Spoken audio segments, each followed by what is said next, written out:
Bien, mi hermano, hoy día estamos entrando a la introducción del libro de Ezequiel.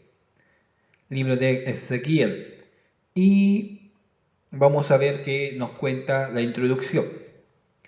Dice cuyo nombre significa Dios fortalece. Es identificado como el sacerdote Ezequiel, hijo de Buzi. Ya es como el sacerdote. Dice, probablemente Ezequiel formaba parte del sacerdocio sadoquita, el cual alcanzó prominencia en la reforma de Josías, preparado en el sacerdocio durante el reinado de Joacim. Fue deportado a Babilonia. ¿Ya? Su ministerio coincidió brevemente con el de Jeremías. Jeremías todavía estaba y empieza a la escena, ya cuando está acabando quizás Jeremías, aparece en la escena el profeta o el sacerdote, de sacerdote pasa por ser profeta Ezequiel, ¿ya? Hay que acordar, no va a estar equivocándome con Jeremías. Contenido.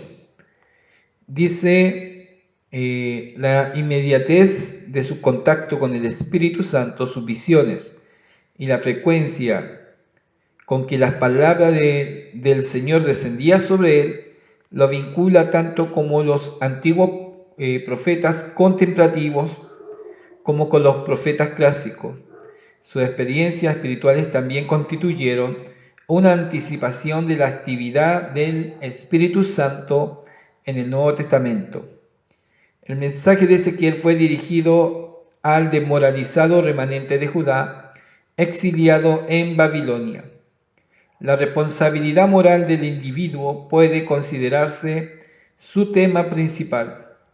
La responsabilidad colectiva no cubre ya el pecado individual.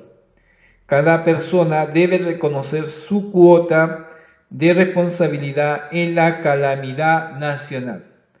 Es decir, no, el rey tuvo la culpa. No, cada uno era responsable y tenía culpa y tenía que reconocer su culpa. Cada individuo es responsable de su propio pecado. Es el peso acumulado de los pecados de la gente lo que ha contribuido a romper el pacto de Dios con Israel. Y cada uno lleva sobre sí una parte de la culpa por el juicio que condujo al exilio babilónico.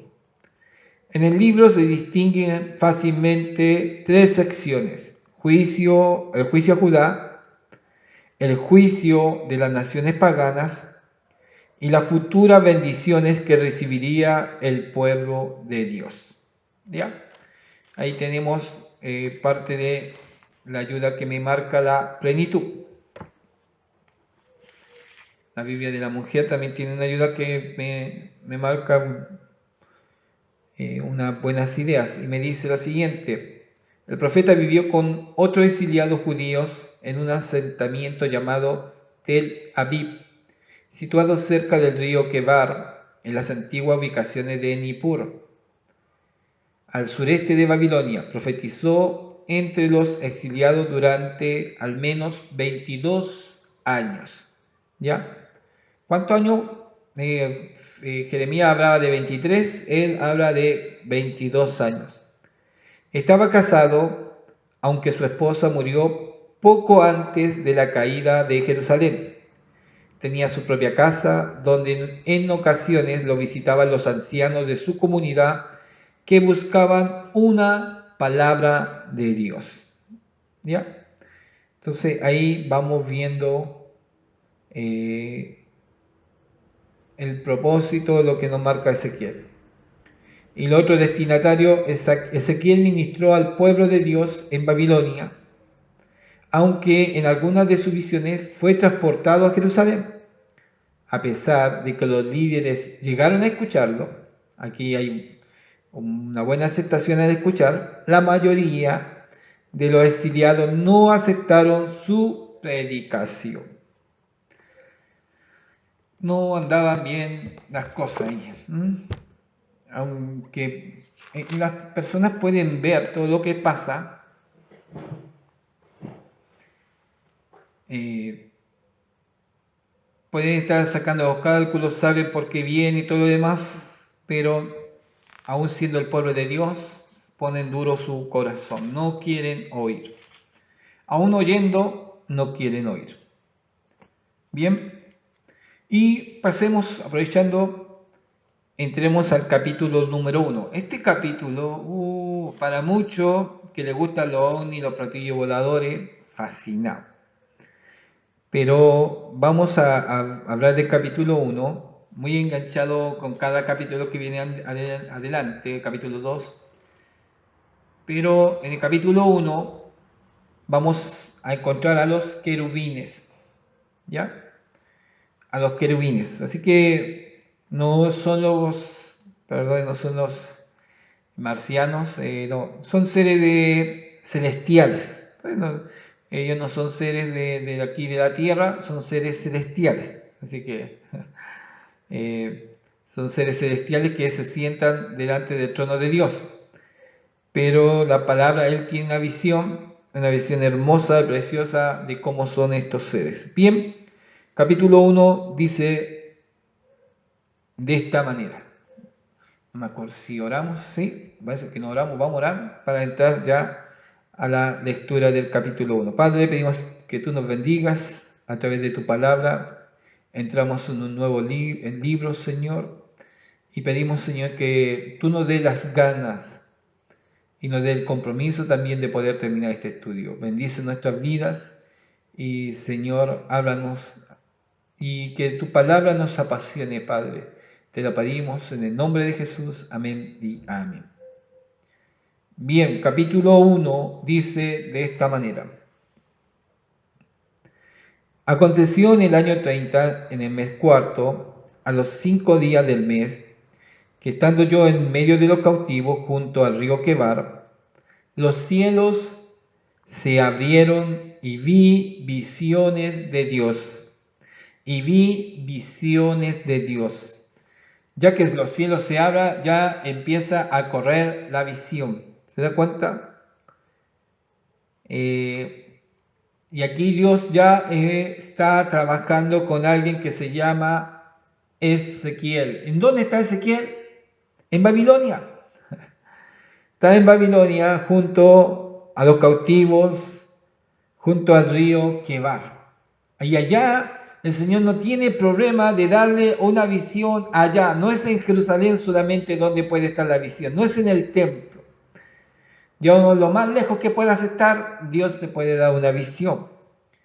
¿Qué dice?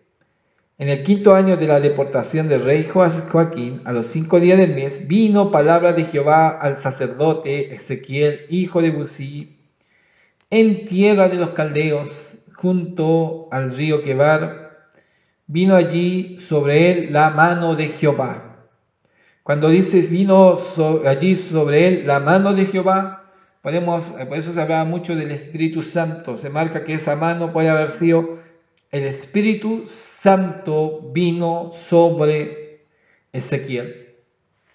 Y empieza la visión. Miré, he aquí que venía del norte un viento tempestuoso y una gran nube, con un fuego envolvente, y alrededor de él un resplandor, y en medio del fuego algo que parecía como bronce refulgente. En medio de ella la figura de 4 seres vivientes, y esta era su apariencia, había en ellos semejanza de hombre. Cuando habla de estos seres vivientes, de los 4, en Apocalipsis capítulo 4, habla de los 4 seres vivientes que día y noche exaltan y alaban al Señor. Son los querubines. Nosotros le marcamos como los querubines, pero ahí no marcan, voy a ver si marca como el nombre querubines, pero habla de los 4 seres vivientes. ¿Ya? Voy a marcar bien aquí el nombre. Sí, parece que son los que marca como querubines, o aquí lo marca. 6. Cada uno tenía 4 caras y 4 alas, y los pies de ellos eran derechos, y la planta de sus pies como planta de pie de becerro, y centelleaban a manera de bronce muy bruñido. Debajo de sus alas y a sus 4 lados tenía manos de hombre y sus caras y sus alas por los 4 lados. Con las alas se juntaban el uno al otro, no se volvían cuando andaban, sino que cada uno caminaba derecho hacia adelante. El aspecto de su cara era cara de hombre, cara de león al lado derecho de los 4 y cara de buey a la izquierda. ¿Ya? Cara de león, cara de buey. Asimismo había en los 4 cara de águila. Así eran sus caras, tenían sus alas extendidas por encima, cada uno 2, las cuales se juntaban y las otras 2 cubrían sus cuerpos. Cada uno caminaba derecho hacia adelante, hacia donde el espíritu le movía que anduviesen, andaban. Y cuando andaban no se volvían. Cuanto a la semejanza de los seres vivientes, su aspecto era como de carbones de fuego encendido, como visión de anchones encendidos que andaban entre los seres vivientes. Y el fuego resplandecía, y el fuego salía, y del fuego salían relámpagos. Los seres vivientes corrían y volvían a semejanza de relámpagos. Mientras yo miraba los seres vivientes, he aquí una rueda sobre la tierra junto a los seres vivientes a los 4 lados. El aspecto de la rueda y su obra es semejante al color del crisólito. Y los 4 tenían una misma semejanza, su apariencia y su obra eran como rueda en medio de rueda. Habla anillos y anillos. Estos anillos giraban, no se habla que haya sido grande o enorme, me parece que eran anillos donde ellos se podían movilizar, o su vehículo, o también ellos tenían que cuidar, ellos cuidaban de la presencia de Dios, que la presencia de Dios no tocara lo impuro, también se preocupaban de que aún ellos, la presencia de Dios se posara sobre ellos. Entonces, también ellos debían de cuidarse de no contaminarse. No se podían contaminar, quizás estas ruedas permitían eso especial también para ellos. Cuando andaban se movían hacia sus 4 costados, no se movían cuando andaban. Sus aros eran altos y espantosos y llenos de ojos y alrededor en las 4. Cuando los seres vivientes andaban, las ruedas andaban junto a ellos. ¿Ya? Cuando los seres vivientes se levantaban de la tierra, las ruedas se levantaban. Hacía donde el espíritu le movía que anduviese. Andaban hacia donde les movía el espíritu que anduviesen. Las ruedas también se levantaban tras ellos, porque el espíritu de los seres vivientes estaba en las ruedas. Cuando ellos andaban, andaban ellas, y cuando ellos se paraban, se paraban ellas. Asimismo, cuando se levantaban de la tierra, las ruedas se levantaban tras ellos, porque el espíritu de los seres vivientes estaba en las ruedas. Qué increíble, el espíritu de estos seres vivientes, ¿en dónde estaba? En la rueda, estaba conectado, era como parte de ellos, ¿ya? Sobre las cabezas de los seres vivientes aparecía una expansión a manera de cristal maravilloso.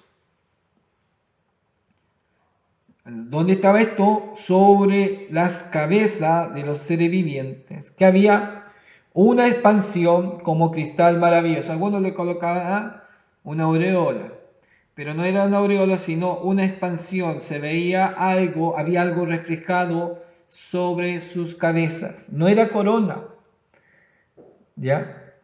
Entonces, había cristal maravilloso. Ya me perdí. Ya, el 23. Debajo de la expansión, las alas de ellos estaban derechas, extendiéndose la una hacia la otra, y cada uno tenía 2 alas que cubrían sus cuerpos. Estamos hablando de 4 alas. 24. Aquí ya Ezequiel ya está viendo algo increíble, maravilloso y especial. Pero por eso cuando leemos la palabra entendemos cosas muy diferentes y llamados muy diferentes, aunque tenga el mismo término como sacerdote o como profeta, es otra manera profética que tiene Ezequiel.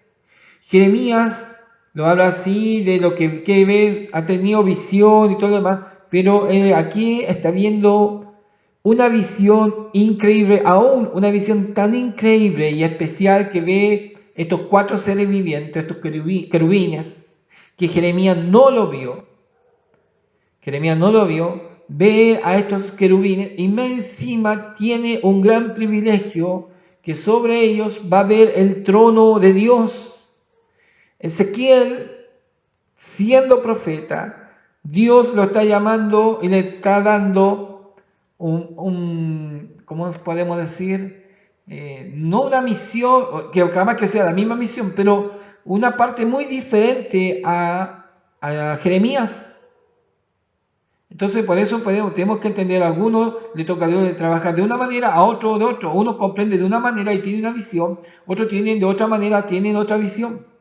Por eso todas las iglesias no son iguales. Ojalá todas las iglesias tuviéramos la misma idea, pero hay iglesias que trabajan en la música, otros trabajan en la cárcel, otros se dedican a trabajar en los hospitales, otros trabajan con niños, otros con jóvenes, y todos tienen diferentes maneras de trabajar.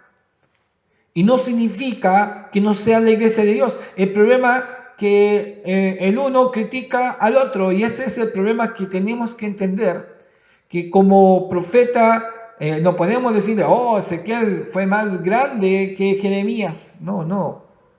Dios trabajó con ellos de diferentes formas, pero ¿quién es el exaltado? ¿Quién es el alabado? Es Dios.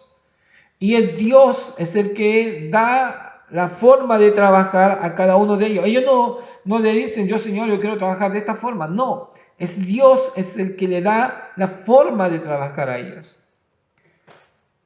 Le da la visión, le está dando una visión, le está marcando. Jeremías ya no quería sufrir con un pueblo duro, ya era demasiado lo que había vivido, pero él empieza con una maravillosa visión. Yo creo que formidable visión.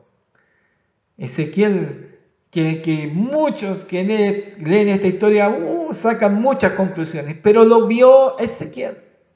¿Se da cuenta? Entonces, por eso debemos de cuidar de criticar a otros cómo trabajan. Trabajen como trabajen, quizás Dios lo marcó así. ¿Y qué debemos nosotros de criticar cuando Dios es el dueño de la obra? Dios es el creador de su iglesia. ¿Ya?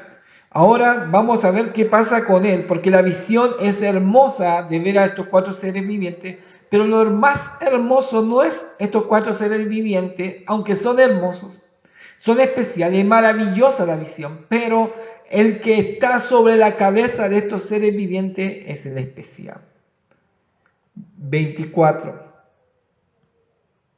Y oí de sus alas cuando andaban como sonido de muchas aguas, como la voz del Omnipotente, como ruido de muchedumbre, como el ruido de un ejército. Cuando se paraban, bajaban sus alas. Y cuando se paraban y bajaban sus alas, se oía una voz de arriba de la expansión, la que estaba sobre su cabeza, que había sobre su cabeza, dice, y sobre la expansión que había sobre su cabeza se veía la figura de un trono que parecía de piedra de zafiro. ¿Ya? La piedra de zafiro. Se me perdió. Yo tenía todo. Ya voy a tener que buscar los colores de la piedra de zafiro. Tenían ya como una piedra de zafiro, y sobre la figura del trono había una semejanza que parecía de hombre sentado sobre él. 27. Y vi la apariencia como de bronce refulgente, como apariencia de fuego dentro de ella, en derredor, desde aspecto de sus lomos para arriba y desde sus lomos para abajo vi que parecía como fuego y que tenía resplandor alrededor. Como parece el arco iris que está en las nubes el día que llueve, así era el parecer del resplandor alrededor. Es decir, Dios está en su trono, ¿ya? La piedra de zafiro, el que está brillando, pero es tan fuerte el resplandor que también parece haber como un arco iris alrededor del trono. Lo mismo nos marca Apocalipsis capítulo 4 del trono de Dios.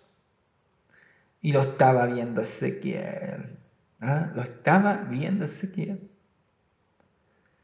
Entonces, como parece el arco iris que está en las nubes el día que llueve, así era el parecer del resplandor alrededor. Esta fue la visión de la semejanza de la gloria de Jehová. Cuando yo la vi, me postré sobre mi rostro, es decir, cara a tierra, y oí la voz de uno que hablaba. Y oí la voz de uno que hablaba. Qué hermoso comienzo. Qué hermoso capítulo 1. Vemos a Jeremías que él no quiere ser profeta, pero Dios le coloca. Soy niño aún. Pero aquí en Ezequiel no se marca que si quieres o no quieres. Dios le muestra y le marca una visión muy fuerte, muy especial al profeta Ezequiel. Sacerdote, profeta, le está marcando una tremenda visión que va a quedar admirado, va a decir, estoy mirando la gloria del Señor. ¿Quién ha podido hacer eso? ¿Quién puede contar tremenda semejanza? Solamente Dios se lo permitió a él. Y rostro a tierra, rostro a tierra, él escucha, dice, y oí la voz de uno que me hablaba. Qué especial, qué hermoso. Qué hermoso eso que nos marca que no somos todos iguales, en ninguna similitud, y que nos debemos de pelearnos los unos a otros porque, no, a veces nosotros peleamos por nuestros mejores sistemas, o a veces queremos copiar los mejores sistemas, cuando debemos de solamente de ver qué es lo que Dios quiere, obedecer a lo que Dios quiere. Cuando buscamos, ese le resultó mejor, entonces sigamos el esquema de ese. Cuando resultó el G12, cuando apareció G12, que le había ido muy bien a Colombia, muchos llegaron con esa idea acá, muchos quisieron marcarse bajo esa idea, y a mí me dije, no, si le resultó bien, bien, pero, hay un pero, eso es para ellos. ¿Me entiendes? Eso es para ellos. Dios lo llamó bajo eso, bajo ese llamado. No es para todos. Y todos quisieron meterse en eso y ahí donde aún algunos andan vagando, buscando en dónde fijar la mejor estrategia o la mejor forma. Pero no buscan qué es lo que Dios quiere. Van a vagar mucho y aún van vagando con congregaciones. Es tan espantoso ver líderes o siervos del Señor que están tratando donde haya unción, donde haya administración, quiere buscar él una dirección. Está buscando su dirección, no está buscando la dirección de Dios. Dios tiene diferente manera de trabajar para cada uno. Y qué hermoso saber eso. Qué hermoso saber que no todos somos iguales. Pero de una u otra manera debemos respetarnos. Hay situaciones que a veces uno dice, yo no encuentro medio raro esto. Pero uno tiene que pensar a veces y dice, bueno, si es de Dios va a seguir, va a prosperar, si no es de Dios va a detenerse. Y ahí uno ve y encuentra resultados. Y ahí vemos a hombres que también, vi a hombres, pastores que viajaban distancia y ministraban solamente algunos pocos y quisieran ellos haber tenido mucho. Pero el término, en lo poco fuiste fiel, en la obediencia. ¿Qué importancia tiene la obediencia? Hay pastores que ministraron quizá a 5, a 10, pero de esos 5 y 10, y podemos tener muchos ejemplos, pudieron haber salido líderes increíbles, hombres que Dios llamó a multitud, pero quizá a él no le tocó, pero entre esos 5, esos 10 estaba el que Dios quería usar. Es curioso Dios. Quisiéramos todo saber de Dios o quisiéramos todo para nosotros eso grandioso. Pero Dios es el que sabe. Él da lo que Él quiere dar a quien quiere. Él da de su gracia, da su bondad. Quisiéramos los mejores dones. ¿Ah? Pero Él da de su gracia. Misterio, quisiéramos lo mejor. Debemos de contentarnos con lo que Dios nos da y lo que Dios nos ha dado, hacerlo bien, con excelencia delante del Señor. A Ezequiel le tocó una buena parte, la mejor, un precioso comienzo. Y podemos ver el comienzo del libro, capítulo 1. Quizás él comienza desde antes y vamos a encontrarnos con palabras, con profecías y con historias anteriores a este evento, pero el capítulo 1 de Ezequiel comienza de una manera increíble. El Señor les sea bendiciendo, gracias, y lo invito para después, capítulo 2, capítulo 3, va a ser junto porque son muy cortísimos, y espero capaz que aparezca hasta el capítulo 4, porque empiezan capítulos muy chiquitos, no son muy largos, y yo creo que si estamos así podemos avanzar mucho y vamos a meternos muy fuerte con Ezequiel. Un gusto de estar con ustedes. Ojalá se puedan insertar cada día en estos estudios y el Señor me los sea bendiciendo. El Señor les bendiga, gracias y muchas bendiciones.